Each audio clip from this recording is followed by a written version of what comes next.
Yes. तो algebra lecture 4 same ratio and proportion पर आधारित question. If ay minus bx upon c is equal to cx minus az upon b is equal to bz minus cy upon a. हमें prove करना है x upon a is equal to y upon b is equal to z upon c. मतलब हमको ये नहीं पता है, हमको सिर्फ इतना मालूम है, इसकी हेल्प से हमको ये निकालने की कोशिश करनी है. तो इस प्रकार के क्वेश्चन के लिए सबसे बेस्ट तरीका है कि आप a y minus b x upon C is equal to c x minus a z upon B is equal to b Z minus c y upon a को हम के मान लेंगे. जब हम के मान लेंगे तो इसकी पेयरिंग से मतलब पहले और आखिरी के रिलेशन से हम a y minus b x is equal to c k लिख सकते हैं. दूसरे के रिलेशन से हम c x minus a z is equal to b k लिख सकते हैं. और तीसरे के रिलेशन से b Z minus c y is equal to b k लिख सकते हैं. अब तीन अननोन वेरिएबल हैं, कौन कौन से? एक्स, वाई और जेड. और आपके पास तीन इक्वेशन भी है, तो आसानी से हम एक्स, वाई और जेड की वैल्यू निकाल सकते हैं. या बोले तो दूसरा कुछ बोले कि हम के की वैल्यू निकाल लें, तो हम के की वैल्यू यहाँ रख देंगे और कुछ सोल्यूशन निकाल देंगे. भाई हमें तो क्या चाहिए, सब रेशियो इक्वल चाहिए ना. तो हम क्या करेंगे, कोशिश करते हैं पहले एक्स वाई या के की वैल्यू निकालने. तो ये इक्वेशन 1, इक्वेशन 2, इक्वेशन 3. अब ये निकलेगा कैसे? यहाँ पर देखिए जहाँ पर x और x वैल्यू है, यदि हम इन दोनों इक्वेशन को ऐड करते हैं, ऐड करने के पहले इनके कोएफिशिएंट सेव करना है. तो इक्वेशन 1 को c से मल्टीप्लाई कर दो, इक्वेशन 2 को b से मल्टीप्लाई कर दो, तो अपने आप x के कोएफिशिएंट सेव हो जाएंगे. तो आप सबसे पहले लिख लीजिए, c से मल्टीप्लाई करना है तो c a y minus b c x equal to c square k. Second में हमें लिखना है ये वाला और पहला टर्म बाद में लिख देते हैं क्योंकि लाइन टर्म से साथ माइनस ए बी से मल्टीप्लाई करना है B Z is equal to B square. चलिए देखिए ये कट गया, यहाँ से वैल्यू आ गई c a y minus A B Z is equal to c square plus B square into k. ठीक है. अब ये दोनों की हेल्प से हमको ये वैल्यू ले लेते हैं. थर्ड इक्वेशन की हेल्प से किसकी कोएफिशिएंट इक्वल करने की कोशिश करते हैं, जेड की, क्योंकि यहाँ पर बी है, यहाँ ए है, एंड है ना. इसको हमने यहाँ पर ब्रैकेट बनाए हैं, इसको लिख दिया है. Then add with equation 3 into यहाँ पे ए बी जेड है, यहाँ सिर्फ बी जेड है, तो 3 इंटू ए कर लेंगे. अब 3 इंटू ए का मतलब है थर्ड इक्वेशन को ए सी मल्टीप्लाई करके यहाँ लिख देते हैं A B Z minus A C Y equal to A square. अब यहाँ देखो दोनों कट गए, कितना आसान काम है, दोनों कट गए. इसका मतलब 0 equal to A square plus B square plus C square is equal to के आ गया. इसका मतलब के की वैल्यू हमें 0 मिल गई. इसका मतलब है कि के 0 हो गया. अब जब के 0 हो गया, के 0 हो गया, तो आप एक काम करें, a y minus b x upon C is equal to c x minus a z upon B is equal to b Z minus c y upon a equal to 0 लिख सकते हैं. लिख दिया हमने 0. अब 0 लिख दिया, फिर पेयरिंग बना लेते हैं, तो a y minus b x equal to 0 हो गया. ऐसे ही आपका c x minus a z equal to 0 हो गया. ऐसे ही आपका b Z minus c Y equal to 0. अब यहाँ इस वाले टर्म से क्या निकालेंगे, इसको ट्रांसपोज कर दो, a y equal to a x, यहाँ से आ गया c x equal to a z, यहाँ से आ गया b Z is equal to c y. अब देखिए कुछ हमारी रिक्वायरमेंट बन रही है कि नहीं बन रही है। यहाँ पे ए बी एक्स, अब हमारी कुछ रिक्वायरमेंट फुलफिल हो रही है नहीं हो रही। देखिए फर्स्ट से हम लिख सकते हैं x upon A is equal to Y upon. Second से हम लिख सकते हैं x upon A is equal to c z upon c. और थर्ड से हम लिख सकते हैं z upon C is equal to Y upon. अब देखिए जरा, ये x upon a, z upon c, z upon c, y upon. मतलब ये सब तीनों की तीनों एक दूसरे की इक्वल हो गए। Therefore x upon A is equal to Y upon B is equal to z upon C as proved. Hence आसानी से हमने के लिया, के को इक्वेट किया, तीन इक्वेशन थे, तीनों इक्वेशन को सॉल्व करने की कोशिश की, जो कि हमारा उद्देश्य था के की वैल्यू कैलकुलेट करना। के 0 आ गया, सभी जगह के की वैल्यू रख दिया। और if x upon a is equal to y upon b is equal to z upon c, then show that this is the mean proportion of this। इसके लिए थ्योरी आपको पहले ही लेक्चर में बता चुके हैं, है ना। ये if b is the mean proportion of a and b, then you have to write, तब हम क्या लिखते हैं, b square is equal to ac, ऐसा लिखा जाता है। ठीक है, b is the mean proportion of a and c, मतलब b square is equal to ac। अब हमको यही प्रूफ करना है, ये हमें गिवन है, गिवन की हेल्प से हमें प्रूफ करना है therefore ax plus by plus z whole square equal to। भाई इस थ्योरम को यदि हम यूज करते हैं तो this square is equal to इन दोनों का प्रोडक्ट होगा, a square plus b square plus c square into x square plus Y square plus Z square. Actual में हमको ये प्रूफ करना है, एक्चुअल में हमको ये प्रूफ करना है। अब ये आएगा कहाँ से, अब लेकर चलते हैं, गिवन है x upon A is equal to Y upon B is equal to Z upon c. देखिए यहाँ पे एक में ए स्क्वायर है, एक में एक्स स्क्वायर है। कोशिश करते हैं एक्स स्क्वायर लाने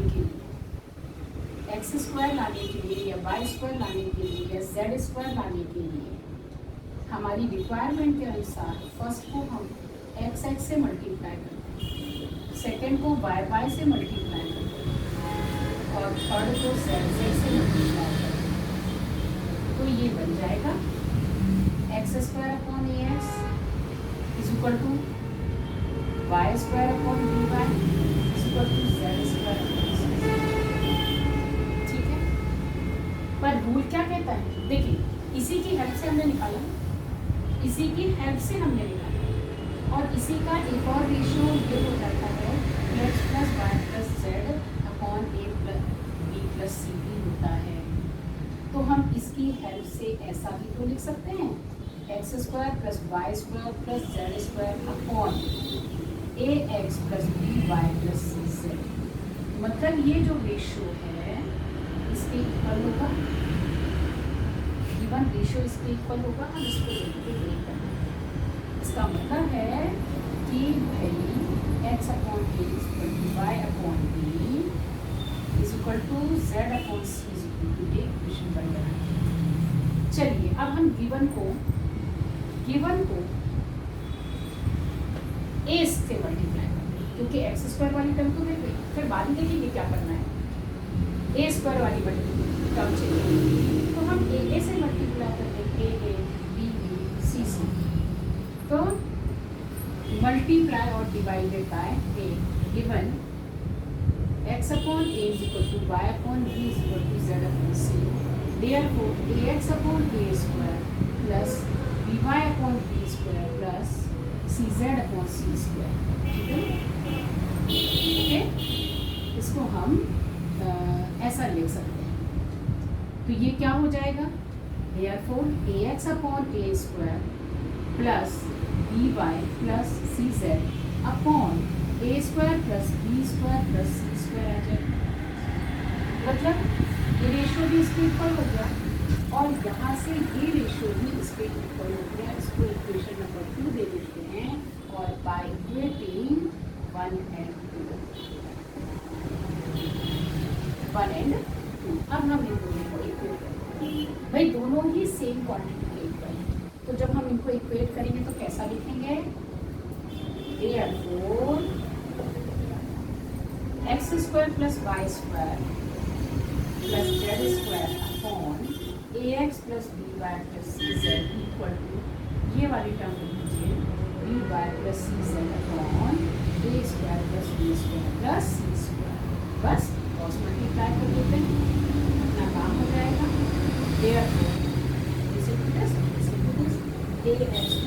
by plus cz whole square equal to a square plus b square plus c square x square plus y square plus हो गया। इसका मतलब है ax plus by plus cz is mean proportion of किसका mean proportion हो गया? a square plus b square plus c square and x square plus y square plus z square. इस type a diamond question को पहले तो समझिए क्या बोलना चाहते हैं। A diamond falls and break into 3 pieces, break into 3 pieces whose weights are in the ratio 2, 3 and 5। मतलब वेट कितने हो जाएंगे? वेट किस हिसाब से शो करोगे? 2x, 3x and 5x। ये इनके वेट है। आप किलोग्राम में भी ले सकते हैं ना, वेट से केजी, वेट से केजी ग्राम में ले लीजिए। अब देखो, the value of diamond is directly proportional to the square of its cost its weight. मतलब इसकी जो वैल्यू है वो डिपेंड कर रही है इसके वेट के स्क्वायर पे। तो भाई हम सबकी वैल्यू अलग अलग ले लेते हैं। हम ऐसा भी तो मान सकते हैं कॉस्ट ऑफ 1 पीस है ना, कॉस्ट ऑफ फर्स्ट पीस आप ले लेंगे 2x स्क्वायर, इसके प्रोपोर्शन हो जाएगा। Cost of second piece proportion हो जाएगा 3x स्क्वायर के और 4x स्क्वायर और 9x स्क्वायर और cost of third piece proportional to 5x square और 25x स्क्वायर। ठीक है, मतलब ये तो वेट हो गए, करेक्ट। अब आगे लिखिए, if the actual cost of the diamond, actual cost कितनी दी है? Actual cost is given ₹96,000। इसका मतलब जो भी वेट हो, ठीक है, डायमंड का टोटल वेट जो भी हो हम निकाल सकते हैं।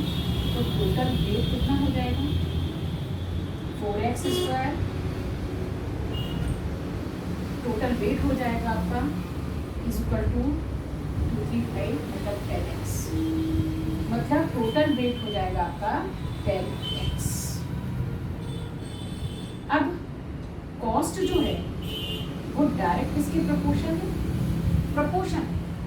इसका मतलब एज पर हम क्वेश्चन ऐसा देख सकते हैं 96,000 is proportional to 10x whole square. 10x whole square में कॉस्ट है, प्रोपोर्शन तो होगी, मतलब ये हो जाएगा 96,000 इज इक्वल टू कोई कांस्टेंट ले लेते हैं और फिर 100x स्क्वायर उठाएगा। मतलब यहाँ से k की वैल्यू कितनी आ गई? यहाँ से k की वैल्यू आ गई 96,000 अपॉन 100x स्क्वायर 0000 कट, मतलब 960 अपॉन x स्क्वायर। ये k की वैल्यू हो गई। अब हम चलिए कॉस्ट 1, कॉस्ट 2, कॉस्ट 3 जो हमने अलग अलग निकाली है, ठीक है, उसको निकालने की कोशिश करते हैं। तो फर्स्ट कॉस्ट हम यहीं पे लिख लेते हैं। फर्स्ट कॉस्ट ले लेते हैं y1, ये ले लेते हैं y2, ये ले लेते हैं y1 निकालना होगा तो क्या करेंगे, therefore y1 निकालना होगा तो हम k इंटू 4x² मतलब k की वैल्यू रखी पहले 960/x² इंटू 4x²। इसको काट के दीजिए, कितनी आ गई इसकी वैल्यू, 0, कितना आ गया, 20 रुपीज। सेकेंड निकालना है तो हम क्या करेंगे, k इंटू 9x², यहाँ पे फिर वैल्यू रख दीजिए 960/x² इंटू 9x² का कितना वैल्यू आई देखिए जरा, रुपीज़ में निकालना है, ठीक है, ये कितना आ गया 86 रुपीज़। ऐसे ही आपका y3 k इंटू 25x² मतलब 960/x² इंटू 25x² का आंसर कितना आ जाएगा, रुपीज़ 0, 25 6 150, ठीक है, और 25 9 25 तो कितना हो जाएगा यार, 4 and 2 मतलब 20, ठीक है। अब इसको टोटल कॉस्ट निकालने के लिए ऐड कर लीजिए, मतलब यहाँ से हमारी जो कॉस्ट बन रही है वो क्या बन रही है, y1 + y2 + y3। ऐड करिए जरा, यही ऐड कर लेते हैं, ज़्यादा अच्छा है। 0 हो गया, 8 हो गया, देन ठीक है, फिर कितना आ गया 36,000। तो भाई एक्चुअल कॉस्ट कितनी थी 96,000, पीसेस के कॉस्ट कितने हो गए 36,000, तो कितनी कॉस्ट कम हो गई, देयरफॉर आपका जो आपका लॉस है वो कितना हो गया 96,000 माइनस 36,480, कितना आ गया देखिए जरा, कितना आ जाएगा, एंड 59,000